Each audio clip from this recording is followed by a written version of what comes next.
धन संपत्ति प्रभुत्वम् अविवेकिता एकैकमप्यनर्थाय किमु यत्र चतुष्टयम् किमु यत्र चतुष्टयम्। हम कहानी देख रहे हैं, चरित्र देख रहे हैं महर्षि कश्यप ऋषि का। वो महान ऋषि है इसलिए महर्षि बोला जाता है और उनका चरित्र बहुत ही ऊंचा है।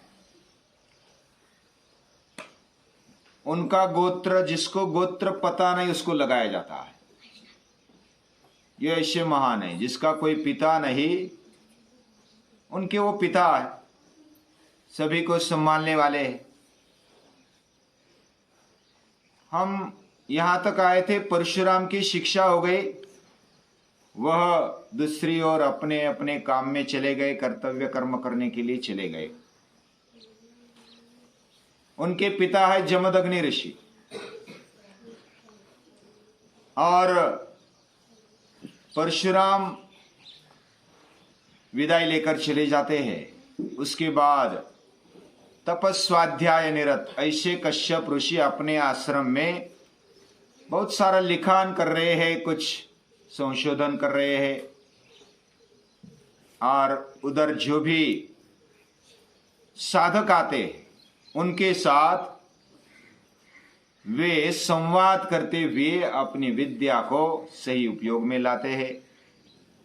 अलग अलग प्रकार के समाज में, लोगों में ये दैवी विचारों का संचार कर रहे हैं अपने चरित्र से, अपने आचरण से। ऐसा उनका दिनक्रम चल रहा है। बहुत सारे दिन चले गए, साल चले गए। उसके बाद अचानक कुछ समूह ऐसा लहूलुहान होकर आया है, कुछ लोग, और वो प्रार्थना करते भी रोते बिलखते कश्यप ऋषि के पास आते हैं और उनके रूप से दिखाई देता है कि एक क्षत्रिय है और फिर भी गिड़गिड़ा रहे हैं, रो रहे हैं। ऐसा कैसा हो गया, उनके मन में आया। तो कश्यप ऋषि बोलते हैं कि इधर ये कश्यप ऋषि का आश्रम है, डरो मत और बोलो क्या हुआ, क्यों आए हो, कहां से आए हो। वो बोले कि हम क्षत्रिय हैं और हमें आपके ही शिष्य से अभी डर लग रहा है, परशुराम से हमें डर लग रहा है। तो वो विचार करते हैं कि परशुराम, मैंने तो उससे वचन लिया है कि कोई भी अकारण युद्ध नहीं करेगा, झगड़ा नहीं करेगा, तो मेरा शिष्य परशुराम ऐसा नहीं कर सकता। उनको विश्वास था कि अकारण वह अपने शक्ति का, अपने यौवन का, अपने जो भी कुशलता है, सत्ता है, उसका उपयोग नहीं करेगा। फिर उसमें से जो वितिहोत्र नाम का एक आदमी था, क्षत्रिय था, उसने आगे बताना शुरू किया कि कार्तवीर्य नाम का एक राजा था और वह एक बार चतुरंग सेना लेकर जमदग्नि ऋषि के आश्रम में जाता है। उधर सभी सेना और उसका बहुत ही अच्छी तरह से स्वागत होता है, अतिथि सत्कार होता है। तो वो आश्चर्यचकित हो जाते हैं कि आश्रम होते हुए भी इतना सारा वैभव उनके पास कैसे आ गया। वो आतिथ्य स्वीकार करते हैं, जमदग्नि ऋषि को पूछते हैं कि ये कैसे हो गया, आपके पास इतना धन वैभव, इतनी शान शौकत कैसे आ गई। तो जमदग्नि ऋषि बोलते हैं कि ये तो कामधेनु की कृपा है, मेरे पास कामधेनु है, वही सब करती है, वही सब देती है।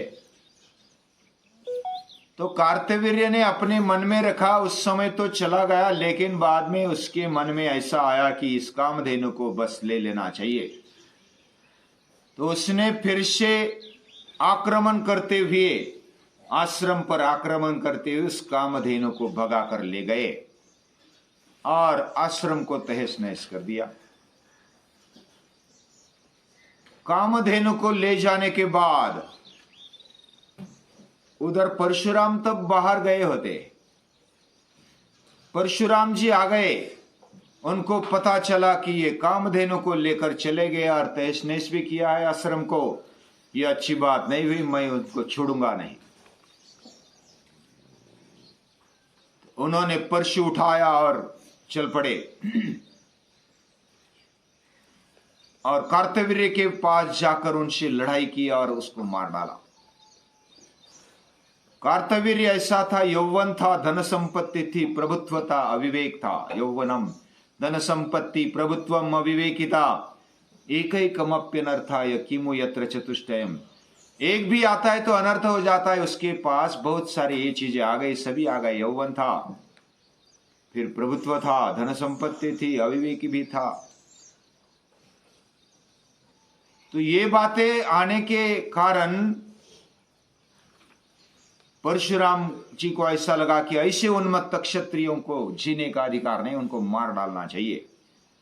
तो कार्तवीर्य को मार डाला और फिर वापस आ गए आश्रम में। जमदग्नि ऋषि बोले कि क्षत्रियों को मारना ये अच्छी बात नहीं है, तूने ये अच्छा नहीं किया। उसने गलती की है, ठीक है, लेकिन उसको मार डालने तक ये कदम उठाना अच्छी बात नहीं, तेरे से पाप हो गया। तू अभी तीर्थ यात्रा में चला जा, तब के लिए चला जा। तो परशुराम जी फिर जाते तब के लिए, प्रायश्चित्त करने के लिए। प्रायश्चित्त एक विधि होता है कि जो भी गलती की उसका मन से, दिल से उसको स्वीकारना और फिर उसका प्रायश्चित्त लेना, कुछ सजा कर लेनी। तो वो तपश्चर्या के लिए चले जाते हैं। इधर क्या होता है, जो कार्तवीर्य के पुत्र और आदि सहकारी होते हैं वो फिर आक्रमण करने के लिए आते हैं और पूरे आश्रम को तहस नहस कर देते और जमदग्नि ऋषि के टुकड़े टुकड़े कर डालते तलवारों से, उनको मार दिया। ये बात जब सब देखती है रेणुका माता तो उनको बहुत दुख होता है, रोने लगती है और परशुराम को बुलाती है कि ये कैसे हो गया। परशुराम तुरंत दौड़ दौड़ कर चले आते हैं और ये सब देखते आश्रम को तहस नहस कर दिया। अपने पिता का शव वो टुकड़े टुकड़े करते हुए मांस के गोले दिखाई दिए। वो चिढ़ जाता है, फिर भी क्रियाकर्म जो भी बाद का विधि होता है उनको दहन किया, अग्निडाक दे दिया, विधि किया। उसके बाद उन्होंने परशु फिर से उठाया कि मैं इन क्षत्रियों को छोड़ूंगा नहीं, उन्मत्त जो भी है एक एक करके मैं मारूंगा। ये उन्मत्त क्षत्रिय सत्ता बहुत ही अंधाधुंध अपना विवेक खो बैठती है। तो फिर परशुराम निकलते और पूरे क्षत्रियों को मार डालते हैं। उसमें कुंतीभोज, क्षुद्रक, मालव, कलिंग आदि जो देश होते हैं ना, उन सभी के जो राजा होते, क्षत्रिय होते, उनको मार डालते। उनके जो सहकारी उनको भी मार डालते। हाँ, ये परम कुछ पूछ रहा है। उन्मत्त, उन्मत्त यानी बहुत ही अपने गर्व में, अहंकार में चूर जो हो गए हैं, उनको उन्मत्त बोला जाता है। ऐसे उन्मत्त जिनके पास सत्ता है, यौवन है, धन संपत्ति है और अविवेक भी आ गया है, ऐसे राजाओं को परशुराम ने मार डाला। और ये सब होने के बावजूद उनको फिर ऐसा लगा कि ये तो फिर पाप हो गया मेरे से। फिर वो तपश्चर्या करने के लिए चले गए। लेकिन फिर कश्यप ऋषि को विधि होत्र बताते हैं कि ऐसा ऐसा हो गया। और यहां तक तो कश्यप ऋषि को लगा कि ये तो गलती के कारण उन्होंने गलती की, इसलिए उन्होंने सजा दे दी परशुराम ने, इसमें कोई गलत बात नहीं है। लेकिन फिर भी परशुराम ने अकृत व्रण जो साथ में था उसको बताया कि अभी फिर 10 साल के बाद मुझे याद दिलाना और मैं फिर से इनका संहार करूंगा, इनको मैं छोड़ूंगा नहीं।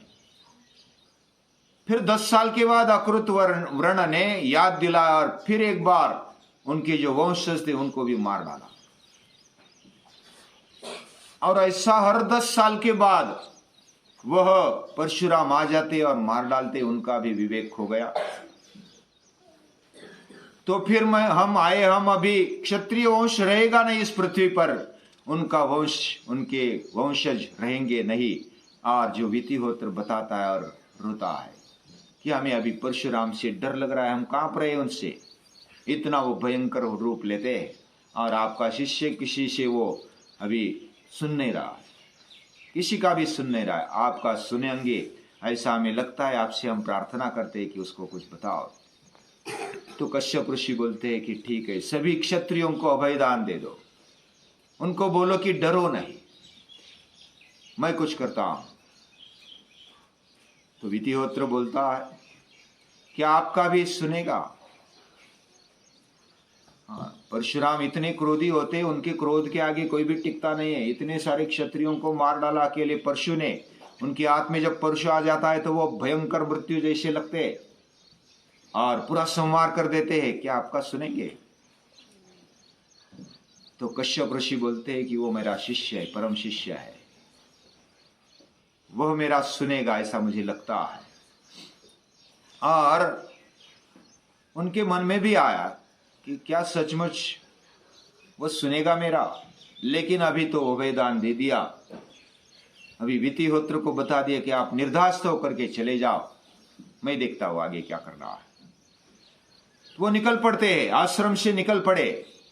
जाते वक्त ऐसा बोला था परशुराम को कि बिना बुलाए आना नहीं आश्रम में, आपका कर्तव्य कर्म में लगे रहना, जब आप वानप्रस्थ हो जाए तब आ जाना। तो इस प्रकार बोले थे कि हमारी मुलाकात अभी कब होगी, जब वानप्रस्थ हो जाएंगे तब होगी। लेकिन कश्यप ऋषि चल पड़े, वो अर्बुद पर्वत से चल पड़े। तो महेंद्र पर्वत में तपश्चर्या कर रहे थे परशुराम जी। महेंद्र पर्वत पर तपश्चर्या करने वाले अकृत वर्ण भी था, तपश्चर्या करने में जुटे थे। उधर कश्यप ऋषि चले गए और उनकी तपश्चर्या भंग न होकर के वो राह देखते थोड़ी सी। फिर अकृत वर्ण जब परशुराम जी स्नान करके सुबह सुबह नदी से आ जाते हैं, तब अकृत वर्ण याद दिलाता है कि अब 10 साल होने को है, आज 10 साल हो गए, आपको याद दिलाने के लिए बोला था। अकृत वर्ण तो पहले से ही जब उनको बचाया गया तो उस समय से उनके साथ ही है, उनका पूरा साथ निभाते।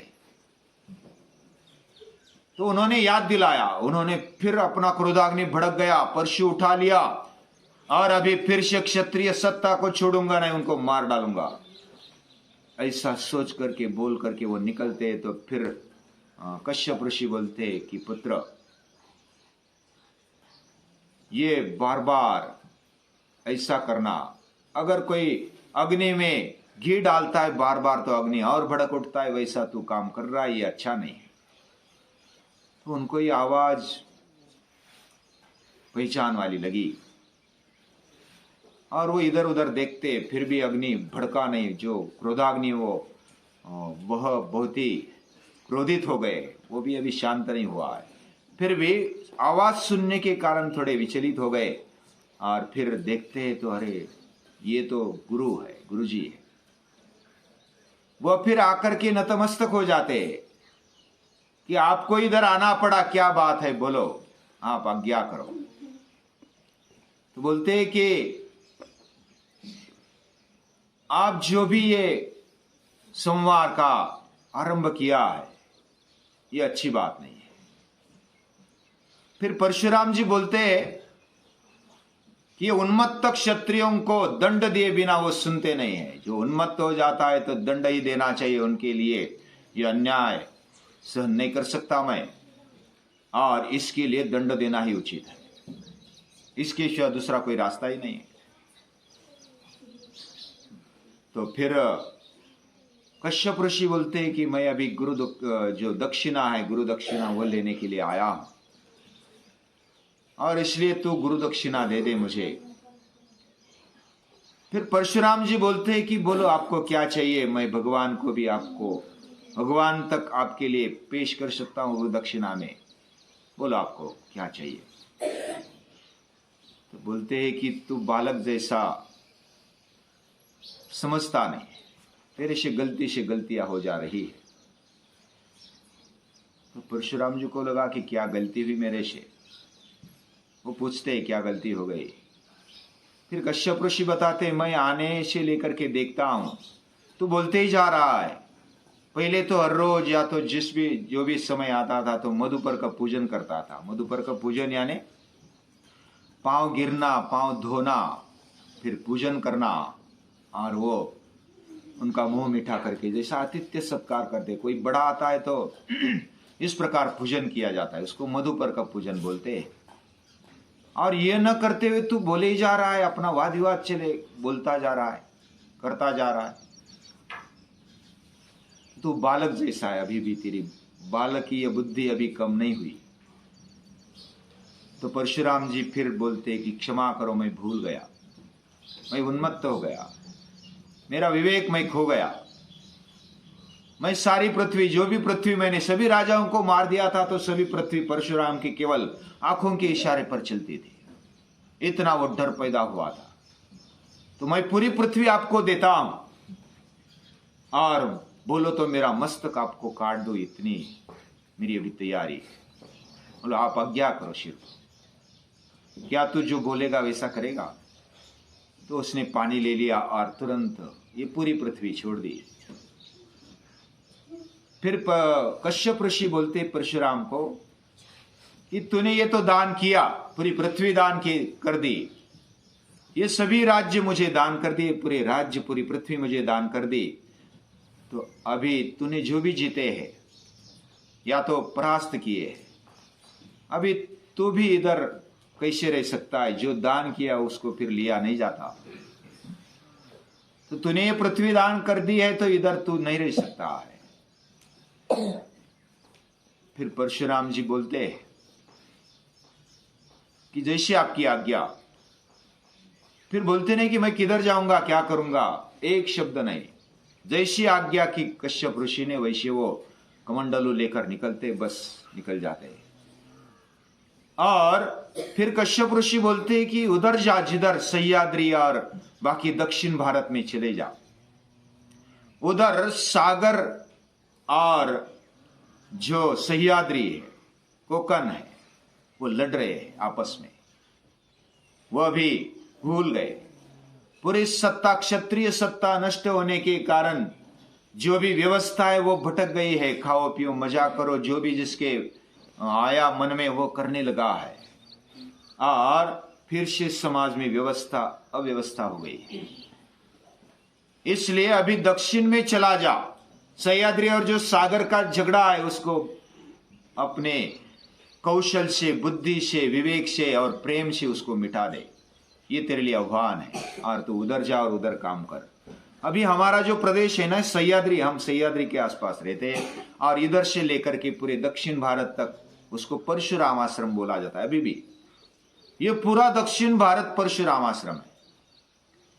और इस आश्रम में परशुराम ने काम किया। पूजा की जाती है तब दंडकारण्य देशे परशुराम आश्रमे ऐसा बोला जाता है। जब पूजा की जाती है तब सुनना ब्राह्मण क्या बोलते हैं। ये परशुराम आश्रम है। और इधर फिर परशुराम जी ने काम किया है। ऐसा काम किया है बिना झगड़े के, पूरा क्रोध छोड़ दिया है, प्रेम से सभी जनता को, सभी जो भी प्रजा है उनको जीत लिया है। और उधर कश्यप ऋषि भी फिर इसको लेकर चले जाते, पूरी पृथ्वी को लेकर चले जाते हैं और आश्रम में चले जाते हैं। उसके बाद उन्होंने कैसी व्यवस्था की इन राजाओं की, अभयदान दे दिया पूरी पृथ्वी को। इस पृथ्वी को कैसे संभाला, कैसे फिर नया जीवन, नए प्रजा को निर्माण किया, ये हम आगे देखेंगे। आज के लिए इतना ही। कश्यप ऋषि इतने महान है, उनका चरित्र जितना देखा जाए उतना कम है, लेकिन फिर भी जो भी हमारे से बन सकता है उनको नमस्कार करेंगे।